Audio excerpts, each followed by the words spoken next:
Good evening and welcome to this joint public hearing on the Transportation System Plan. Good morning, good evening. Welcome to Harris Hall. This is a meeting of the Board of Lane County Commissioners. I convene this meeting. Did I say good morning? Might have. We keep the curtains closed. City Manager, would you like to give a few words? Thanks, Mayor. Tonight is the second joint public hearing on the Eugene 2035 Transportation System Plan and a package of amendments to the Metro Plan and Trans Plan. The City Council will also be considering associated changes to the Eugene Code, adoption of a street classification map, an amendment to Ordinance Number 20528 to remove limitations to density imposed by the previous Transportation System Plan and to repeal the Central Area Transportation Study. The Eugene 2035 TSP provides a 20-year blueprint for the City of Eugene's transportation system and will ultimately serve as the transportation element of the Envision Eugene Comprehensive Plan. The Eugene 2035 TSP was developed based on extensive stakeholder input, analysis of our existing transportation system, and close coordination with the Envision Eugene planning process. We'll also distribute, we've received numbers of comments online, and we'll distribute those out to you later on this week. Thank you. Someone from the county, did you? No. Okay. Good. County? Good evening, Mrs. Toad. Before you proceed, I'll mention that Commissioner Lycan is excused this evening on family business. Okay. Thank you, Chair Farr, Mayor, Commissioners, Council. Welcome, Commissioner Williams. I'm Becky Taylor, Senior Transportation Planner for Lane County. This is the second reading and second public hearing for Lane County's co-adoption of the Eugene Transportation System Plan. The first reading and public hearing was on March 6th. Please refer to the March 6th agenda packet for the co-adoption package. At that first hearing, both bodies unanimously agreed to provide the second public hearing. Again, the purpose of tonight's hearing is to hear from the public, so I will once again keep my staff presentation brief. Deliberations and action will be scheduled at a later date. No action is recommended tonight, and encourage you to keep a running list of questions that you may hear in the testimony tonight, so that at the close of the hearing you can have an opportunity to ask staff any questions. And instead of trying to respond to questions tonight, I'll be tracking those to respond as part of subsequent deliberations process to enable thoughtful responses. And unless you have any immediate questions about the public hearing process, that concludes my staff presentation. To the board, any questions? I see none. Okay. Just a reminder that those wishing to speak during the public hearing must submit a completed request to speak form to the information desk prior to the meeting. When you come to the podium, please give your name, city of residence, and for Eugene residents, your ward, if known. You will have 3 minutes to comment. There are lights on the timer. The red light indicates the end of 3 minutes. So our first speaker is Fred Merton, followed by Jean Rubel.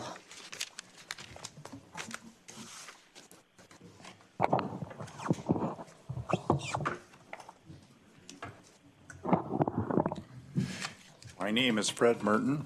I live at 1833 Lake Creek Avenue. My wife Gretchen and I have lived in Lakeshore Estates on Ayers Road for 17 years. I'm here to express our concern, along with many of our North Gillum neighbors, about the addition of yet another large housing development in North Delta.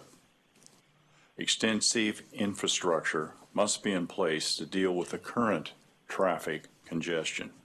The North Delta Beltline interchange is at the top of the list of vehicular accidents in the Eugene area.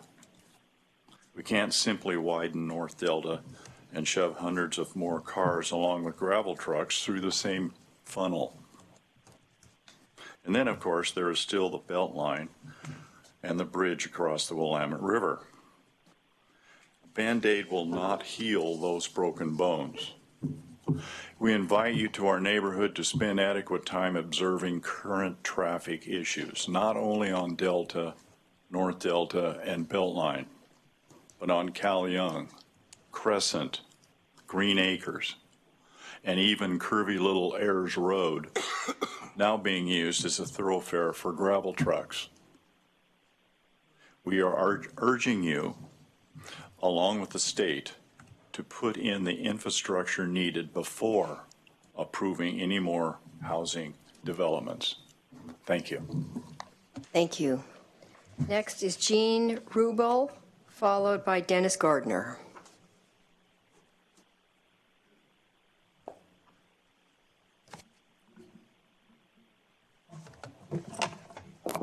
I second Mr. Merton's comments.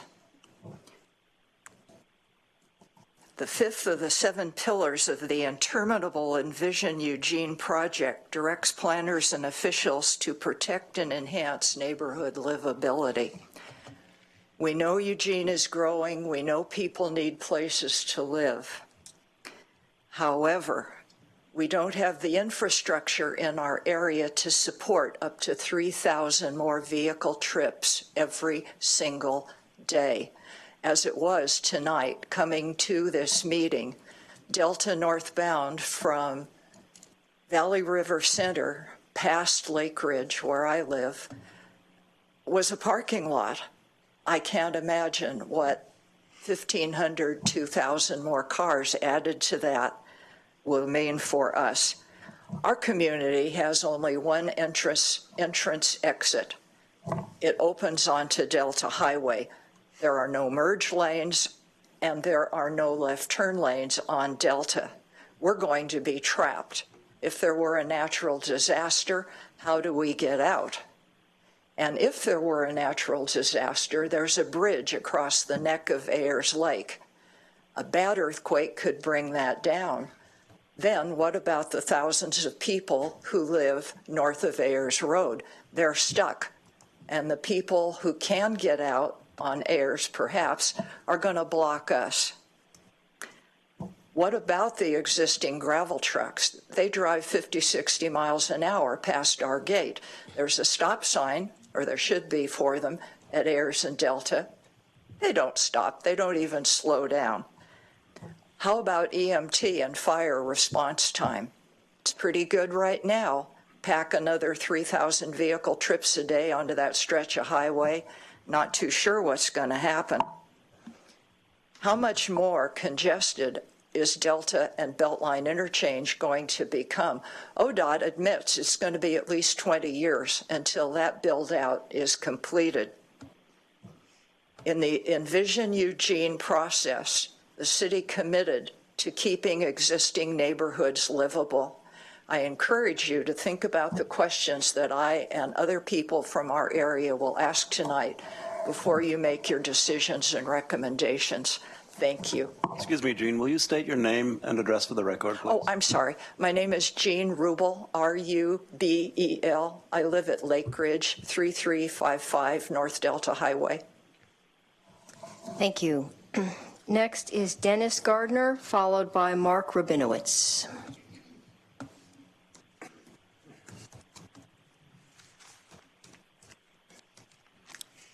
My name is Dennis Gardner. I live at the north end of Delta Highway in a senior gated community referred to as Lake Ridge, Eugene, 3355 North Delta Highway. I'm sorry, I don't know the ward I'm in. On the City of Eugene's webpage, the following statement appears for the Council's vision, goals, and outcomes, and I quote, "Be responsible stewards, be responsible stewards of our physical assets and natural resources. We will sustain our clean air and water, beautiful parks and open spaces, livable and safe neighborhoods, and foster a vibrant community, including stable infrastructure." Let me emphasize that a stable infrastructure does not describe the Rande-Pape Beltline, and specifically the Delta Highway interchange. Since as early as 2005, the Beltline has been referred to as, quote, inadequate and, quote, unable to support current traffic volume. These quotes come from previous Oregon Department of Transportation reports. Now is the time and opportunity to make changes to this critical exchange in the Beltline. The city's in the process of granting permits for construction of new subdivisions on both the east and west sides of North Delta Highway. These proposed developments would add an estimated 600 new housing units. The city has the opportunity to request from these developers some of the construction costs to improve the Beltline interchange and Green Acres and North Delta Highway intersection. These improvements are essential to keep traffic flowing, reduce accidents, and allow emergency vehicles access. If the developers decline, I'm sure the city will receive other offers to build homes on this desirable land.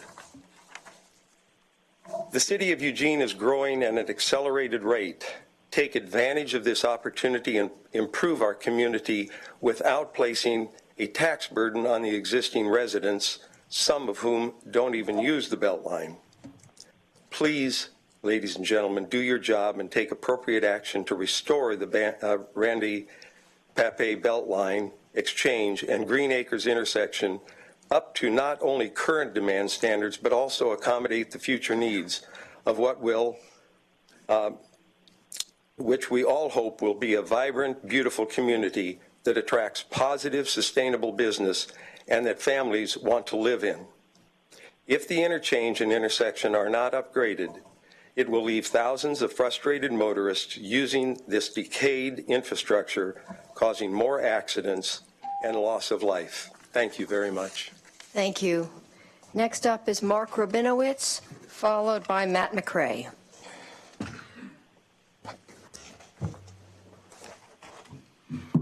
Okay, round two. So last month when you had a hearing on this, there was not much discussion of Beltline expansion. The largest single component of this plan is the proposed widening of Beltline in North Eugene. Options include 10 and 11 lanes wide, $250 million, third of $1 billion, maybe more. And your adopting this plan would give ODOT the local legal approval to spend millions of our dollars to study this widening. There are efforts to expand bicycle projects and public transit, but in terms of funding, the Beltline expansion would be by far larger than all the others combined. Last month, an ODOT official claimed that the construction would somehow be sustainable, but no specifics were given about how the concrete, asphalt, and steel would be made without generating pollution. Federal law states that federally funded highway projects must consider transportation demand 2 decades in the future. Your assumptions assume that traffic's going to continue growing ad infinitum forever and ever and ever, even though, according to ODOT, vehicle miles traveled peaked in Lane County in 2003 and statewide in 2002. As oil prices started to go up, travel growth ended. We're at peak traffic, not less traffic, so traffic is still high, but it's not getting higher. Our transportation systems are powered by oil from the Alaska pipeline, which peaked in 1988 at 2 million barrels a day, and now is 500,000 barrels a day, nearing the low flow shutdown. The pipeline's contents must remain above freezing in the winter because once it freezes solid, it's not going to reopen. They're throttling it back in the summers to keep enough capacity in the winter, and that, if you have millions to spend on studies, is what you should be looking at, not pretending that in 2035 we're going to have 30% more car traffic. We'll have oil rationing if we're lucky. A smaller part of this project would be to realign the ramps at Delta and Beltline. This would not prepare us to reduce travel demand on the downslope of oil, nor would it reduce greenhouse gas emissions, but it would be useful for the remaining years of peak traffic, and you would not need a multi-million-dollar study to do the ramp realignment. If we were really concerned about safety and preventing accidents, we would require driver's license renewals to include safety testing, including asking people to know whether they need to cede the right-of-way to other motorists, cyclists, and pedestrians. And given that we live in a society where some people type on cell phones instead of paying attention to their driving, biking, or walking, it's clear we lack a commitment to safety. Finally, growth for the sake of growth is the ideology of the cancer cell. We need to be cured from that. Thank you. Next up is Matt McCray, followed by Mike Phillips.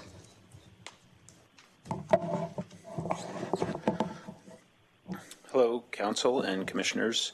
My name is Matt McCray. My address is 2584 Friendly Street in Eugene. I'm in Councilor Semple's ward and Commissioner Sorensen's district. Thank you both for your service. Much appreciated. Whether we see it this way or not, our transportation system plan is not just a transportation policy document. It's a social, economic, and environmental policy document. According to a social survey that was done as a part of this transportation planning with the TSP, Eugene's TSP, 18 to 34-year-old residents are twice as likely to take the bus as those residents over the age of 55.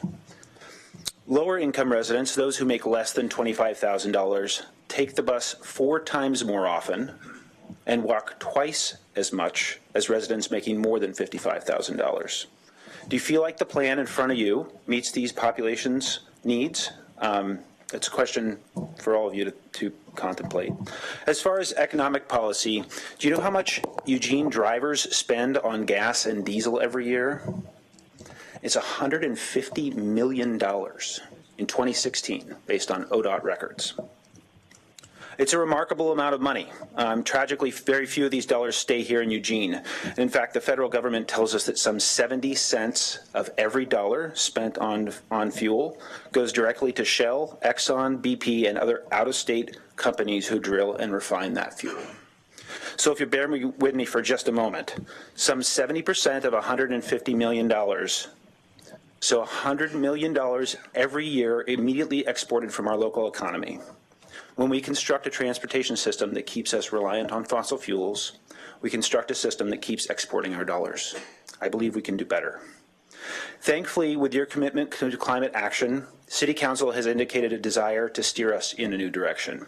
But this TSP is not steering us in a new direction. How would we know if it was? The spending would reflect a significant departure from spending in the past toward projects that serve all modes and away from projects that serve only automobiles. The TSP would include an aggressive and detailed transportation demand management plan, including parking pricing and congestion pricing to help us meet those goals. It would tell us, the readers, using data from modeling already available from LCOG, that the plan in front of us was going to meet Council's energy goals. Finally, it would clearly state that safety, no lives lost and no major injuries, was the most important goal. It is you, our city councilors, who are driving the bus here. Please grab onto the steering wheel and point this TSP towards a safer, more just, and more economically sound and more sustainable future. Thank you. Thank you. Mike Phillips, followed by John Faville. My name is Mike Phillips. I live at 1685 Sandtrap Lane, which is in Ashley Estates, which is adjacent to the River Ridge golf property. Some problems that we now have. Number one, the North Delta from Ayers Road to Green Acres is too narrow to support the traffic that we now have, including the heavy use of truck traffic, and also the bike lanes are so narrow that they're unsafe, especially with the center islands that are there that are poorly maintained by the city. The traffic coming from Lake Ridge onto Delta, North Delta,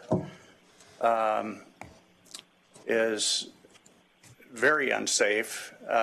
They have to wait for traffic coming from both directions to get out onto Delta Highway, and there have been accidents there. The heavy truck traffic coming from the rock quarry just covers Delta Highway with mud in the wintertime, and it's just full of dust in the dry weather. The speed limit now is 40 miles per hour, which is too high. The trucks go 45 to 50, through there, along with automobiles, of course. Some suggestions that I have, one would be to widen Delta Highway between Ayers Road and Green Acres Road and add sidewalks and bike lanes that are wide enough to be safe. Right now, they're so narrow that with these center islands, you have to negotiate and slow down to a crawl to miss these bicycles. Another thing that I think should happen is to remove the center islands, get the trees out of there. I mean, we've got trees that are still from the last storm that are laying down in the center islands, and the city can't even maintain these center islands. Add the sidewalks and bike lanes, lower the speed limit to 35 miles per hour, and install a radar speed monitor so that people can see how fast they're going. And when they go too fast, they are reminded. Thank you. Thank you very much. John Faville, followed by Jim Higgins. Hello, Mayor and Commissioners and Councilors. My name is John Faville. I live in Ward 5, 2216 Marie Lane. I spoke at the hearing several weeks ago. I'm back, and you've heard from Northeast neighbors why I'm here, and it's because of the mammoth developments going in along North Delta. And I don't want to talk more about the issues that it's raising, but I want to ask for a specific step, which is an inclusion in TSP 2035 of a new project that addresses the local streets that lead into the interchange. And the Beltline is already pretty expensively addressed within TSP 2035. I'm asking that a project look at, in particular, Green Acres, look at North Delta Highway, look at Ayers. We don't propose a specific solution and say, widen this, take out that, do that. We just want the attention given by knowledgeable planners who are going to look at treat the issue not piecemeal, but on a global basis and figure out how to solve our problems. We're asking that it not be included as a study, but it be listed as an actual project in Section 5.1 for roadway, multimodal, and transit, because that really gives it the kind of priority we think it deserves. I'm also asking specifically the Eugene Council to direct the planners to then take the step of investing the time in looking at these problems and then including the remedies for it in the capital improvement plan as that time comes. So thank you very much.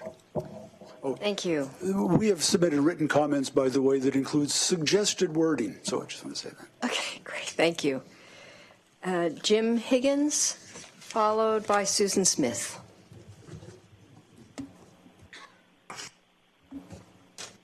Good evening. I'm Jim Higgins. I live at 3355 North Delta Highway. I'm a Lake Ridge Senior Park resident.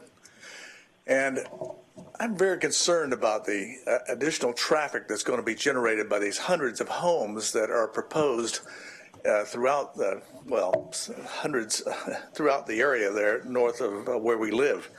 I want to endorse the comments of Gene Rubel and the other resident who spoke from Lake Ridge as well. The speed limit on Delta Highway is treated as no more than a suggestion by passenger cars and by all these stinking dump trucks that go up and down that road at 50, 60 miles an hour. And they're not just single dump trucks, they're double and maybe even triple, I'm not sure. But getting behind them, you take a big chance with your windshield.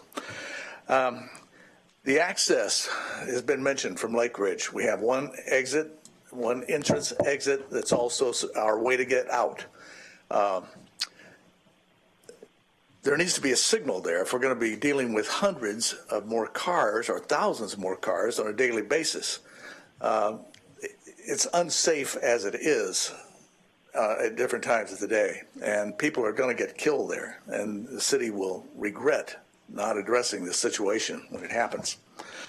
There are 300 residents in Lake Ridge, roughly. And they come and go with doctor's appointments, you name it. You know, they're retired people, and they have they you know, some of them drive motorhomes and what have you. So it's an important problem. That pretty much covers what I would say about traffic, other than, again, endorsing what was said before by the other residents. I'm also concerned about habitat. With the demise of the golf course, I don't know what they're planning to do in the way of keeping the habitat viable there with trees and what have you. There's a lot of wildlife around there right now, and I feed birds a lot, and there are a whole lot of birds, hawks, and songbirds as well. And if we destroy too many trees, they're going to destroy the habitat for many, many animals. So thank you very much. Thank you. I don't know what ward I'm in, so you know. All right. Next is Susan Smith, followed by Ann Daughtry.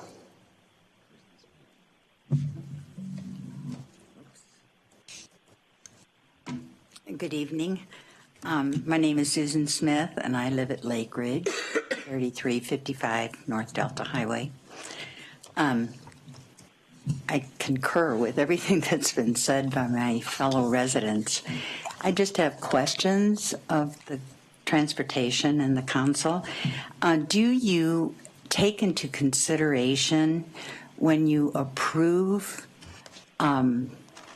like Evergreen, that is, I think, currently before you, this project, do you do traffic analysis studies before you approve the development, or do you wait until the development is built and then look at the situation?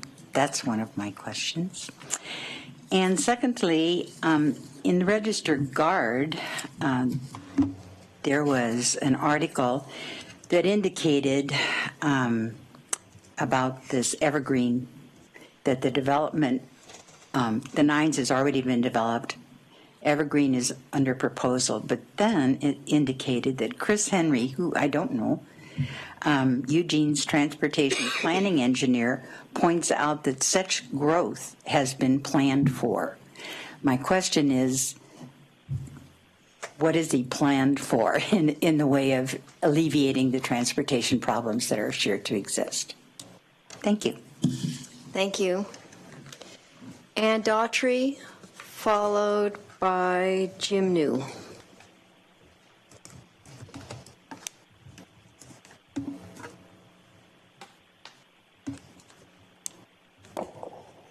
Good evening.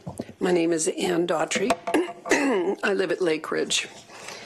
300 plus people, 190 homes, one entry and exit. Should we need to evacuate, it will take days.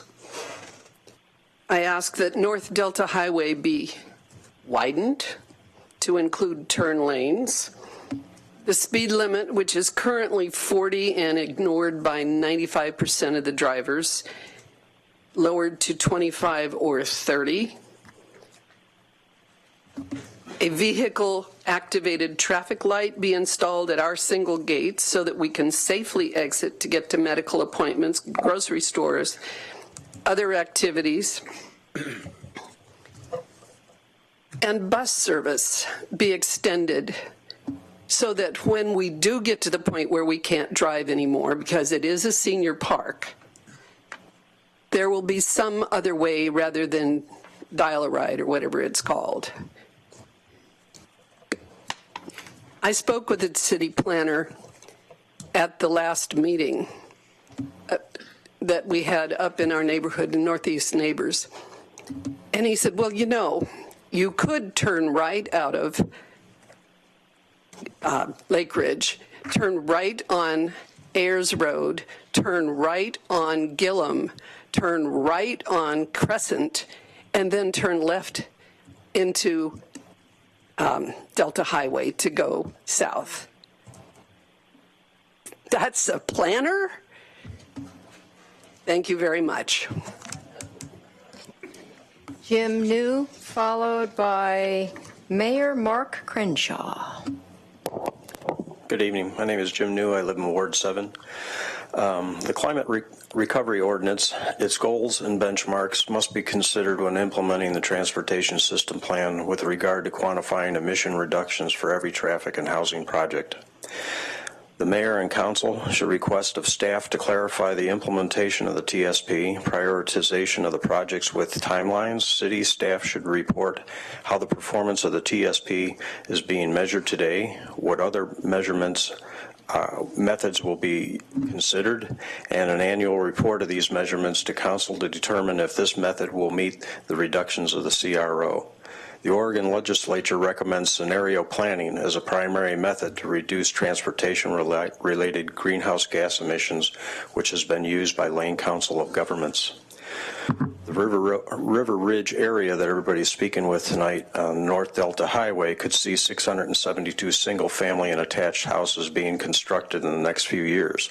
City transportation engineers stated such growth has been planned for, with greater than 2,400 daily trips and no mention of a bike, pedestrian, public transit plans, a carbon footprint of the projects in relation to the Climate Recovery Ordinance. Last week, the governor had a news conference at the Beltline proclaiming the state has funding for Phase 1 of the Beltline Delta Highway Interchange project. She did not mention this project's impact on emissions. She did not mention this project's impact on how it will quantitatively meet the targets of the Climate Recovery Ordinance. Does the city know the emission quantities of the projects, and will it set back the benchmarks and goals of the Climate Recovery Ordinance? This information needs to be determined and conveyed to the governor and the state before the projects are allowed. The Climate Recovery Ordinance should authorize the project, not the governor, the state, or the city, the Climate Recovery Ordinance. Thank you. Thank you. Mayor Mark Crenshaw, followed by Wally Anderson.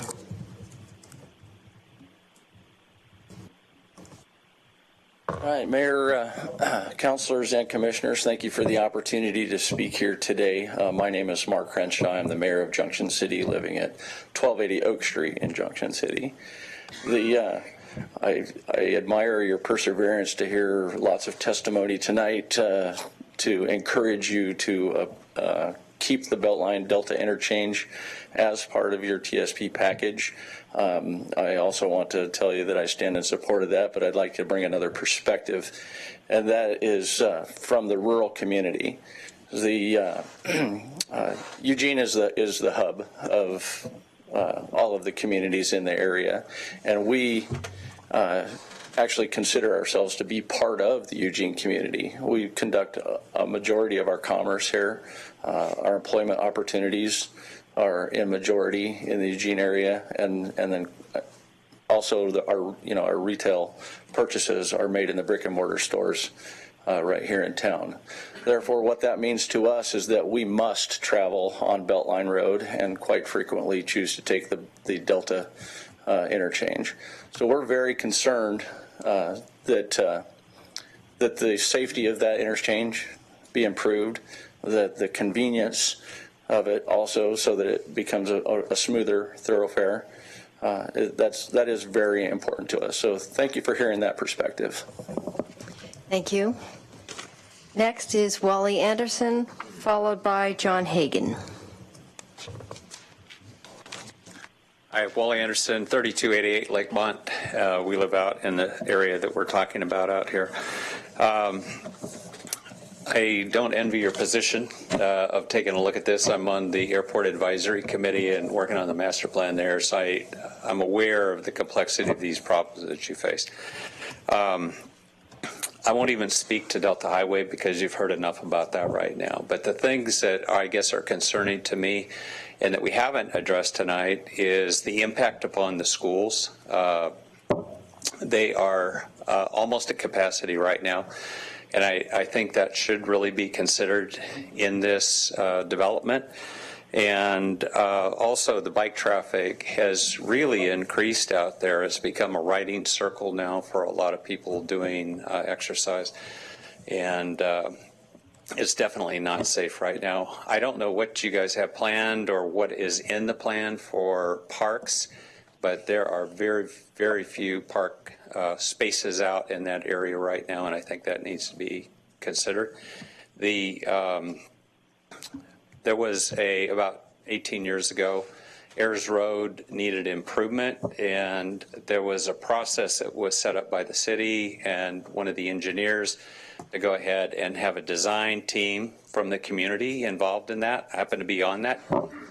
And because it's a secondary road, the whole idea behind the design of that was calming effect of slowing that traffic down and getting it down to about 25 miles an hour. That's what we're hoping for. People complain now because they go 25 miles an hour and there's speed bumps and all those things were taken into consideration. It did exactly what it was supposed to do. So I think if you can figure out a way to bring the community into this process and not develop the animosity, it will be a win-win situation. Thanks. Thank you. John Hagan, followed by Russell McDaney. Good evening. My name is John Hagan. I live at 255 Hunsacker Lane, and I'm here to voice my concerns about the Beltline Bridge. Okay, so last time I was here, a lady from the ODOT was here. Her name is Franny. She testified that she thought the bridge was a glorious item. Well, I talked to Becky, and she got me a meeting with her. She said that's a $100 million project, and comes across the river, goes into Delta's property, which is urban growth boundary, which there's supposed to be a law against that, and comes right down Beaver. Beaver goes into Hunsacker. Conveniently, the map cut off the 4-lane highway that comes into Hunsacker. Hunsacker is currently a 2-lane road. The county wants to give it to the city. In order to give it to the city, they have to do the city criteria, which includes sidewalks, bike lanes, water gardens, and they're going to take the existing lanes of 11 feet per side and make them 10 feet per side. My comment was, how are you going to put a 4-lane highway into a 20-wide road? Okay. And she says, well, we're not going to increase the traffic. Well, she either lied to me or she doesn't know what's going on. Either way, she should be reprimanded or fired. Okay, so my point is, right now, Hunsacker in the westbound is bumper to bumper, and she's right. They can't add any more traffic to that because it's a parking lot now. Okay, so their $100 million bridge is going to be a parking lot also, because 2 lanes into 1 lane is not going to work. So the county and the state and the city, there's 3 hands there. Nobody knows what's going on. You know, they don't plan together. So my plan was to take all that traffic that's in the pinch on the Beltline Bridge that they're trying to get rid of, put it down Delta Highway. These people over here already want to widen it, so let's widen it, put the bridge out to Wilkes Drive, take the traffic out there, and then if they need to come back to the, Eugene side, they can come back, and there's no traffic going that direction at night. You know, it's empty. So it's, like I told Becky, it's kind of like a pipes, you know. You got a 3-inch pipe. You got 3 areas going into that 3-inch pipes, and it's in a 2.5 block area. And these cars are like solid waste. There's going to be a backup, and it's going to stink big time. Thank you. Thank you. Russell McDaney, followed by Kevin Reed.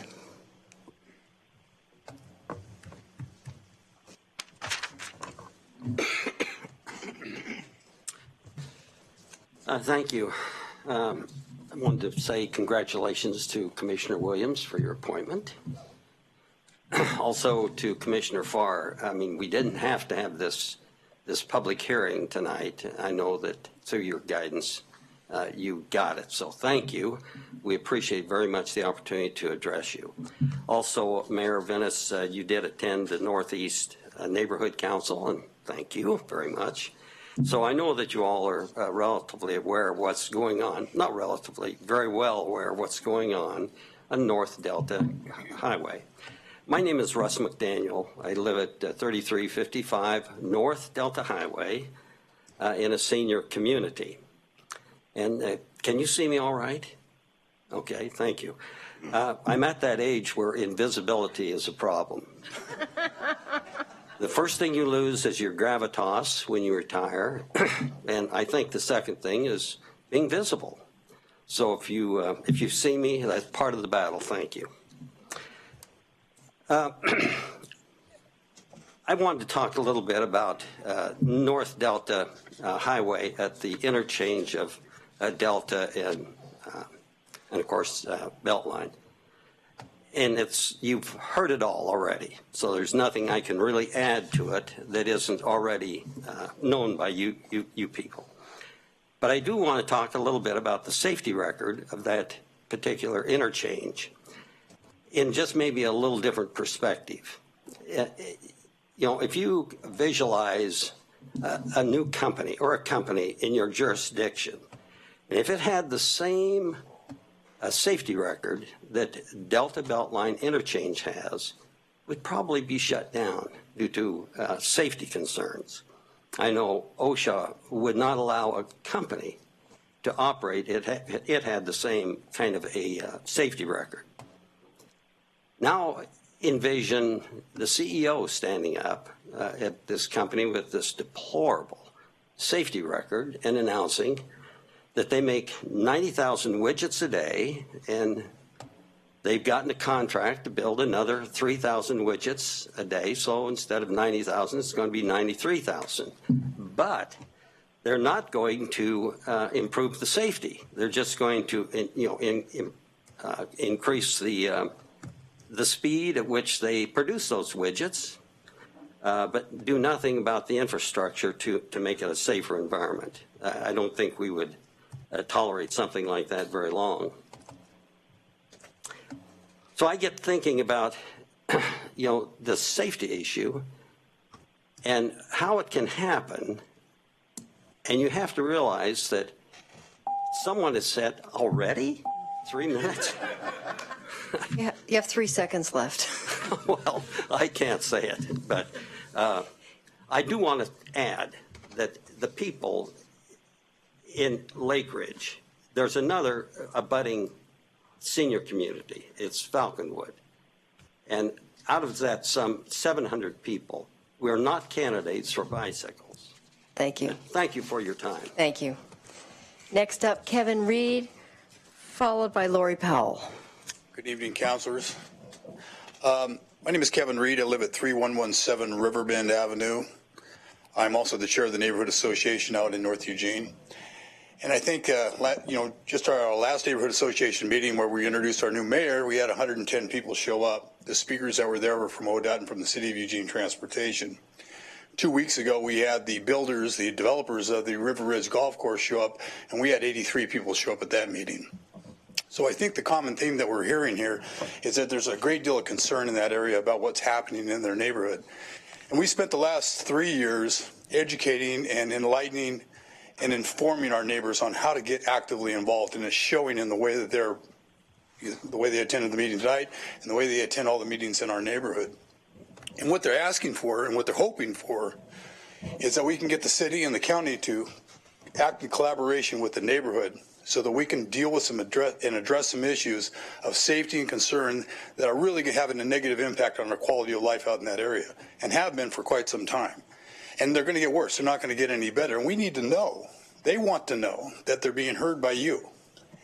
And through the actions and what we've seen happen lately, there's no proof of that. And so I'm asking, I'm begging you, please show us that you can hear us and that you care about what you hear from us in the future. Thank you.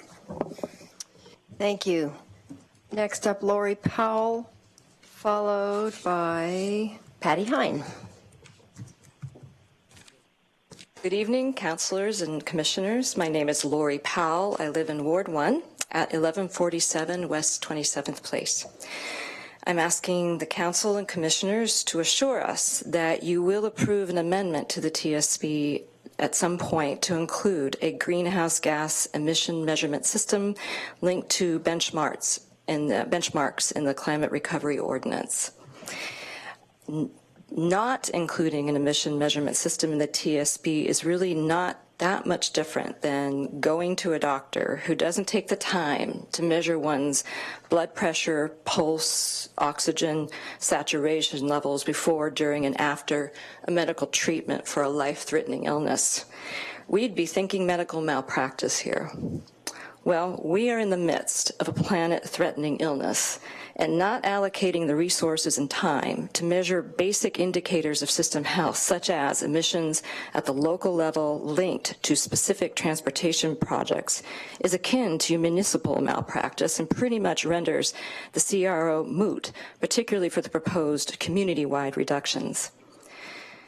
That said, I also want to take a step back and just really honor how hard you all are working right now. There's so many different issues on your plate that I urge you to consider the common threads between the many concerns you're dealing with to make your lives a bit easier. For instance, advocating for the walkable 20-minute neighborhoods, more affordable housing, or simultaneously addressing the issues of the unhoused and climate change in one fell swoop.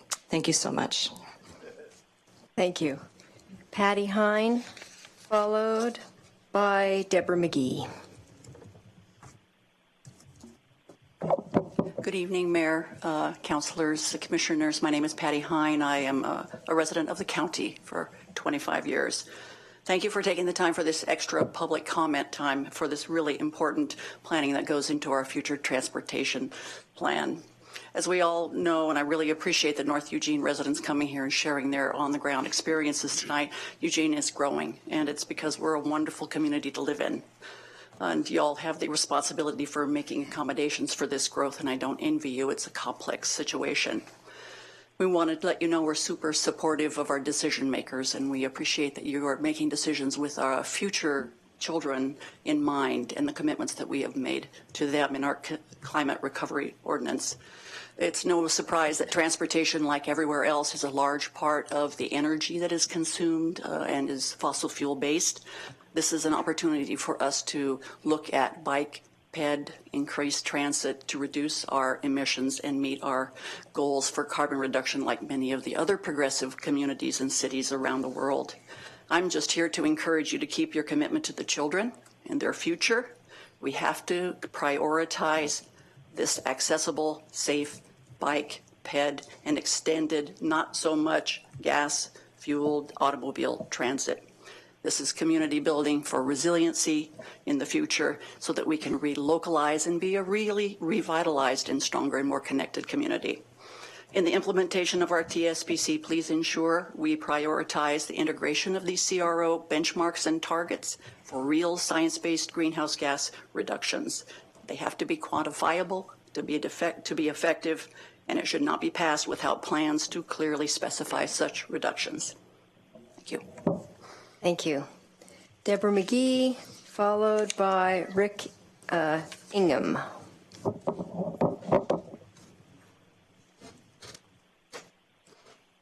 My name is Deborah McGee, and I've lived for the last 30 years at 29755 Lusk Road in the county. Eugene is my city. The city of Eugene has a climate recovery ordinance. The TSP needs to integrate the climate recovery ordinance. Because we have a CRO, climate impacts need to be an important decision factor for all specific projects. The TSP needs to show quantitatively how it meets those CRO targets. Eugene's Willamette Valley has less than 0.1% of the original wetlands remaining. As we move toward the inevitable climate chaos caused by global warming, we need to protect what remains of our wetlands as they provide necessary ecological services for our survival. Building more roads encourages more driving. It destroys wetlands, wildlife habitat, and peaceful green spaces for humans. Building more roads does not reduce greenhouse gas emissions. A survivable future for humans involves transitioning off of fossil fuels. A survivable future means more public mass transit, more bike lanes, more walkable neighborhoods where citizens can get their needs met without driving cars. While we are not adequately making these changes as a society, you have an opportunity to provide leadership with planning, actions, and resources to encourage the necessary changes. We are in a change or die time. Living our business as usual lives is fueling climate chaos, which will result in an unlivable planet for our children and grandchildren. Scientists tell us we are at 406 parts per million of CO2 pollution in our atmosphere, and that is uncharted territory. The TSP must meet the carbon reduction targets of the CRO. Thank you. Thank you. Rick Ingham, followed by Elise Self. Yeah, good evening, Mayor, Chair, Councilors, and Commissioners. I too want to echo the comments made earlier. I appreciate you holding a second hearing on such a crucial issue. My name is Rick Ingham. I'm the City Administrator for the City of Veneta. The address out there is 881848 8th Street, Veneta. I'm here to speak in favor of adopting Eugene's proposed 2035 Transportation System Plan. There's much to like about the plan. First, there's a number of bike and pedestrian projects. All of those will enhance greater connectivity to West Lane County, and I think we're all very much in favor of that. However, the most important project contained in the plan is the proposed improvements for the Randy Pape Beltline. The Beltline in connection to Highway 126 is a crucial economic lifeline to Veneta, Florence, and other communities up and down the Central Coast. The current freight congestion through the Delta intersection is an impediment to business and economic developments in West Lane County. It is only through the proposed improvements that we can be ensured that free-flowing freight movement from Interstate 5 to Highway 126 will continue. So for that reason, we would encourage your adoption.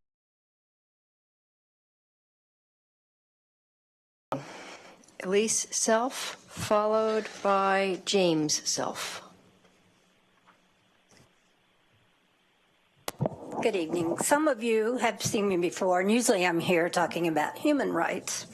But tonight I'm here because I'm now a resident at 3355 North Delta Highway, Lake Ridge of Eugene.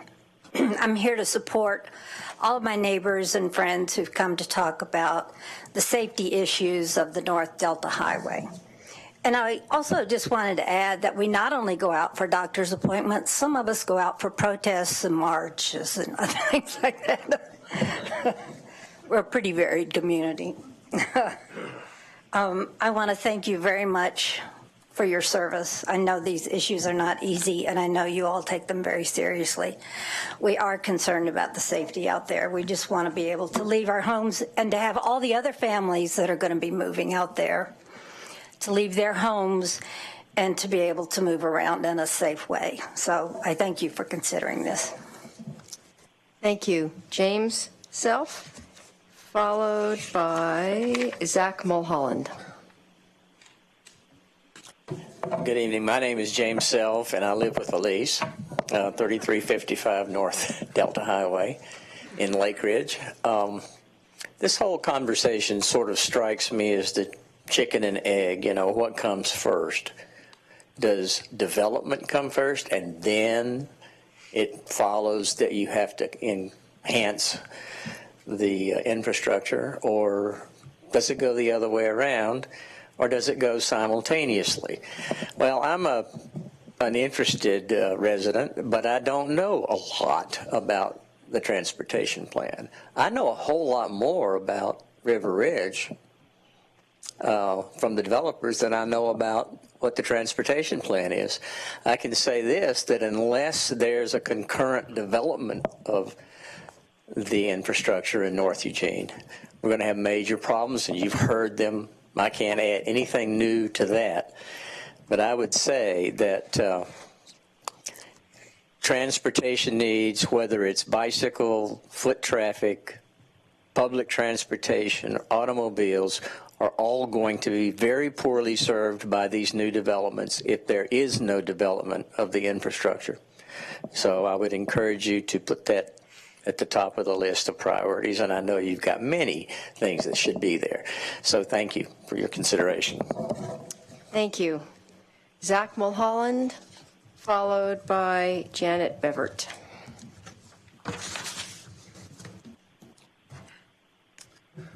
Hello, Council, Commissioners. Thank you for having us here tonight. My name is Zach Mulholland. I live in Ward 1. here to talk about the TSP. I guess where I'd like to start is thinking about kind of my dream for the future of transportation here in Eugene. When I look out 20 years from now, I think of compact, walkable communities, bike lanes, connected by public transit. I think of the future of autonomous vehicles that will drive very close together, so that we're going to need less infrastructure for more cars that will come pick you up where you need to go and drop you off where you need to go, and won't need necessarily a parking space, so that we can fit more buildings into less space. So I just kind of want to us to think in that context a little bit of when we're building really big projects that are going to last a really long time, that we want to think of what the future is going to be like and not necessarily base all of our projections on what's happened in the past. So as the city looks to move forward with the TSP and some major projects within it, my understanding is that the city would like to do some greenhouse gas analyses with the road projects contained within the TSP in order to prioritize those projects. My hope will be that before any public Eugene dollars are spent on these major road projects, that these analyses will be done, and that any transportation demand management options that can also be looked at as alternatives to large builds can be looked at. Some of these single projects are tens of millions, if not more than $100 million. Whereas our bike lane, if we're going to build that out over 20 years, is about $60 million. So with limited funds, making sure that we're spending our dollars the best place that we possibly can is really important. And I support safety measures, but if we're going to expand roads, we need to think about that in the context where hopefully in the future we'll have a lot more people working at home and living close to where they work, and we won't need as many transportation miles to do the same amount of work in the future. Thank you. Thank you. And the final citizen is Janet Beverett. Instead of reading, which I typically do. Janet Bevert, I live at 2915 Charnelton Street. Betty is my representative.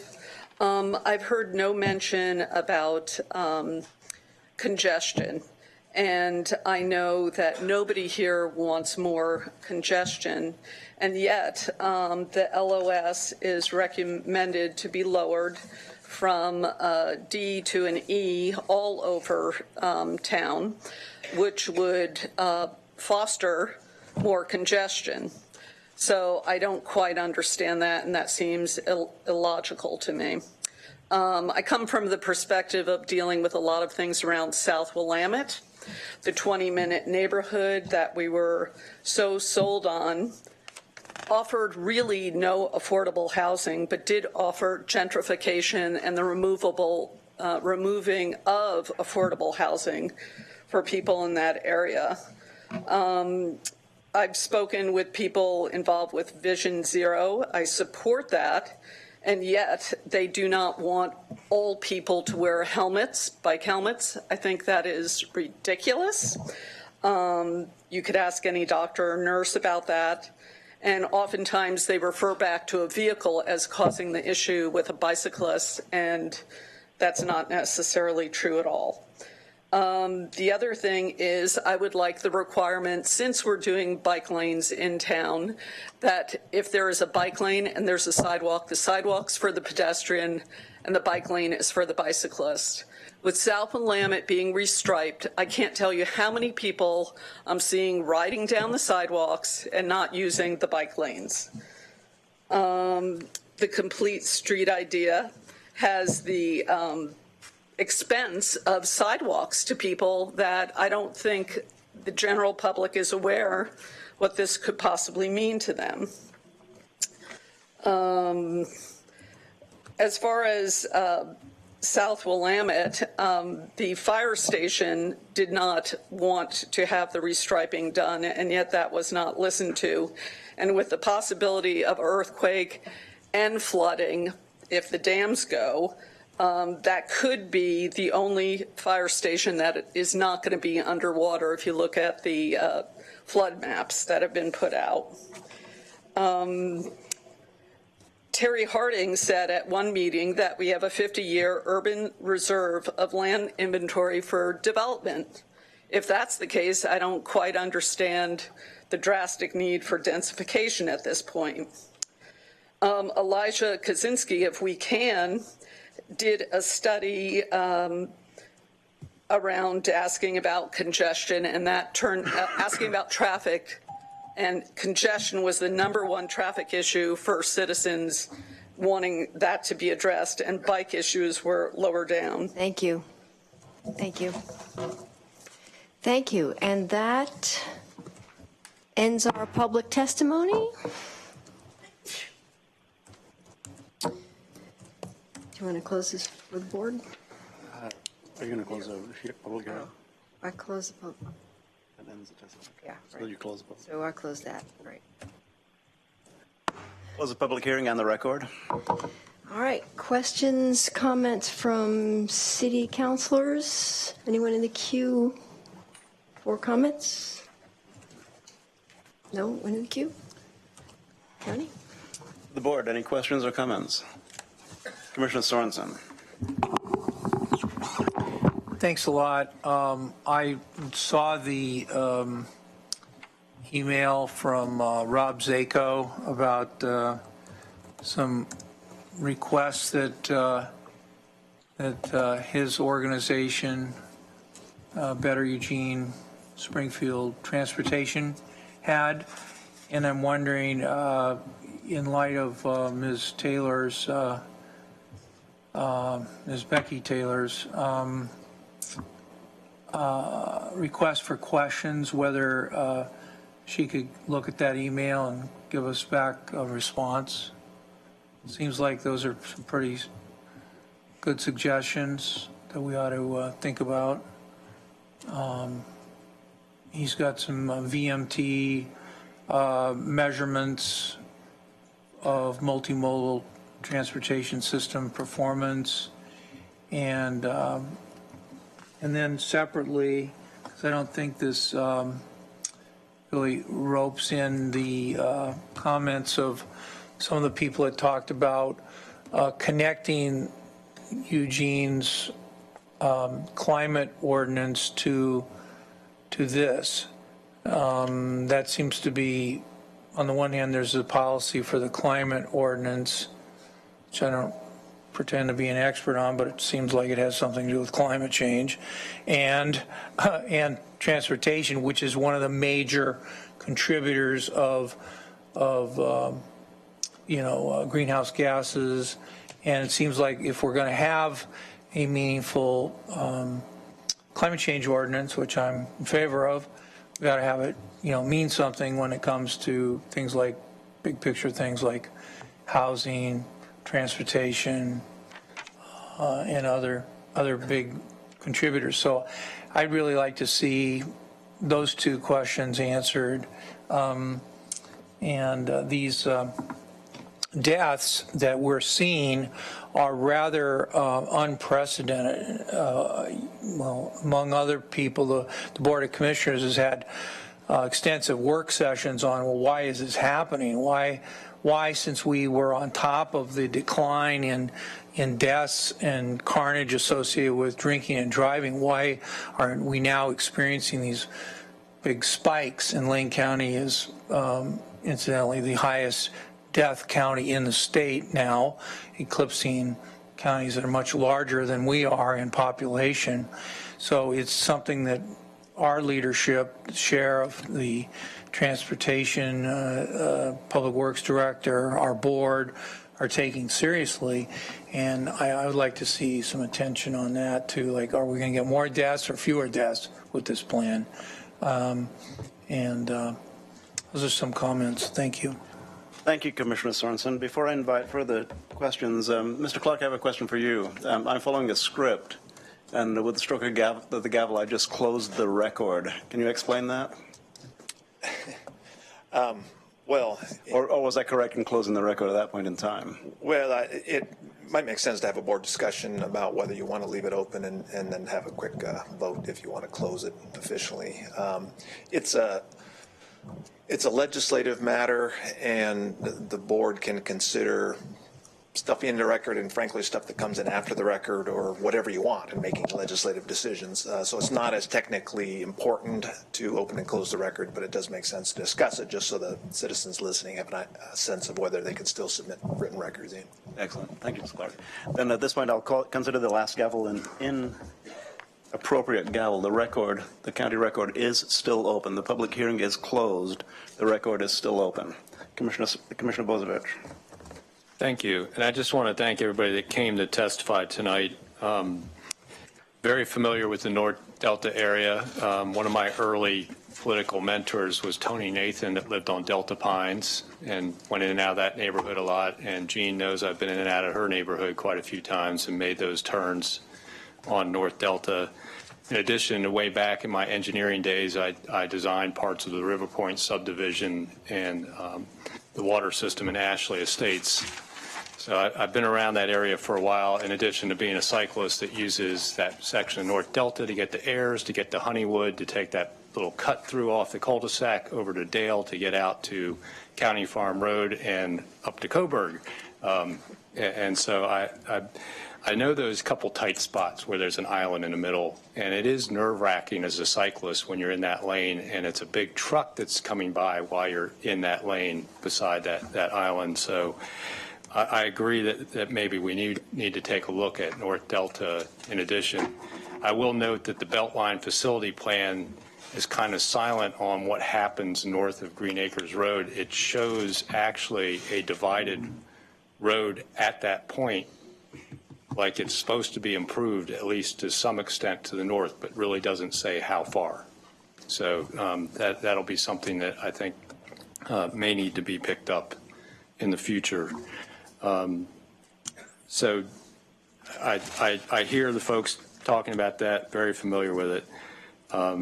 But otherwise, I think I appreciate the testimony from Junction City and Veneta. I understand that the mayor of Florence submitted written testimony similar. Beltline Highway is a regional transportation facility. And I know that there's some concerns about the climate reduction ordinance, climate recovery ordinance, and whether or not that project fits in. I hope we can take a look at what the idling GHG generation is in that area, because I know that when I was trying to get home after we appointed Mr. Williams last Wednesday night, I came to a standstill between Valley River Drive and Good Pasture Island Road and did not get across the Willamette River for another 45 minutes that night. So I don't know how many GHGs my automobile put out in that time. I'd also ask people to think, is automobiles in 20 years, in 2035, at the build out of this plan, will they be fueled by petroleum? Will we see a greater mix of electric vehicles at that time? And is that going to change? And will that change the calculations? So otherwise, I've read the plan really carefully. There's a lot of great things in there. There's a lot of hard work that's been done by Eugene's staff, and I appreciate the work that's gone into this. Thank you, Commissioner Bozevich. Commissioner Williams? No comment. Okay. Before I begin to make my comments, I'd like to thank Mr. McDaniel for pointing out that this is, in fact, Commissioner Williams' first meeting. Welcome to the Board of Commissioners. Welcome to Harris Hall. And welcome to one of the most fun times we ever have, and that's meeting with our colleagues in the Eugene City Council. Thank you. Welcome today. So the record is open. I have a couple of questions that I don't need answers to at this point in time. We'll cover that when we get into deliberations. The first one, actually, I'd like to thank Ms. Doherty. You turn right, you turn right, you turn right, you turn right, you turn right, you get to the traffic light and turn left. Did I get that right? Okay, thank you. And then someone else asked, let's see, Ms. Smith. Susan Smith, you said, do you take into consideration traffic analysis studies? Sometimes people think we do traffic analysis studies and then don't take them into consideration. So that's I've heard that said a number of times. But traffic analysis studies do occur prior to much of the transportation improvements that occur. It's not always the case. A couple of questions that I do have. One surrounds something that Commissioner Bozievich just said, and that is regarding areas, roads such as North Delta Highway beyond Green Acres, which really isn't covered, as far as I can see in the transportation plan, as far as what happens there. We all know that River Ridge, the 9s initially, and then the other side of the road, the lower 9 holes on River Ridge is scheduled for development. We've seen the number of houses that are in there, and I'm not. I'd like to have questions answered regarding how well all of those extra houses, they're predominantly single-family residents, predominantly R1 in that area. If that's what transportation plan or what structures or facilities you call them, what facilities are going to be included out there to make certain that people aren't taking a left on Ayers Road, because Ayers Road was built for traffic calming. It's windy, it's got speed bumps, and I don't think too many people who live out there are particularly interested in having that straightened to make a speedway out of it. So I'm a little concerned about that. That's not the only area, which leads to my next question, and that is the last time we had a public hearing, I was on the phone, and I overheard the conversation regarding what happens if development occurs that isn't scheduled at this or isn't planned at this point in time, if residential or other development occurs, and this transportation plan that we're being asked to approve, this transportation plan isn't satisfactory to meet the, for instance, expansion beyond the existing urban growth boundary for residential. So I'd like to hear specifically what the process is and how long that process takes and what delay points can occur during that process. Because I'm concerned, my concern is that once we do approve this plan, that we're going to have developments that aren't planned at this point in time, aren't scheduled at this point in time, that are naturally going to happen. Because we were asked to, let's see, I've got the exact quote here, address the issues of the unhoused and climate change simultaneously. Well, if we're addressing the issues of the unhoused, we need to add more residential properties based upon the cost of housing in Eugene, because whether it's rental, single family, R2, whatever it may be, the cost of housing is escalating if you can find a place to live. Consequently, I would anticipate that residential development beyond the existing boundaries will occur, and I just need to know how quickly the transportation plan can be addressed to accommodate building the residential development that is necessary. We used to have a plan for traffic in West Eugene. The plan included a parkway, the West Eugene Parkway, and after the parkway met its demise, I'm not convinced that the traffic was mitigated adequately to cover the residential area that's already been identified for R1 and R2 development out there. So I need answers to make certain that the West Eugene out Route F, Route West 11th Highway 126, is adequate for developing the housing that is scheduled to be developed out in that area. And my third question is regarding parking. Now, Mr. Mulholland's asked us to see, I think they're called autonomous vehicles. I'm pretty excited about that too. That's, my son's been talking about that for a long time. Says 20 years from now you won't even need keys. Just get in and off you go. But in the meantime, we are driving vehicles that require parking. And parking is a necessary part of a transportation plan. And as we're densely infilling, particularly in the River Road area, Santa Clara area, we're densely infilling what used to be large properties. For instance, there's a development, I believe it's called Echo. There's an Echo housing development out there. When we develop that, the transportation plan should include adequate parking for the city's expansion, dense urban infill, which we're all in favor of. And for instance, Echo, my understanding is that it only allows one parking space per apartment. And those apartments, some of them are 3-bedroom apartments. Now, whether or not we drive autonomous vehicles, whether we drive them or not at this point in time, 3 bedrooms usually requires more than one vehicle. I'd like to state right now that the people who live in the county, which is about from me to you, away from Echo apartments, are suffering from the people who should have parking available to them on the property parking in their driveways, on their streets, adjacent to their stop signs. So I'd like to hear comments on how parking to accommodate the dense urban infill that's taking place, how the parking is going to be addressed so that people who live adjacent to and outside, in some cases outside of the city limits, aren't affected negatively by this part of the transportation plan, which is what you do with your car once you park it. Now, we all want people to ride more buses. We all want people to ride more bicycles. And I'm excited about the $20 million bike path.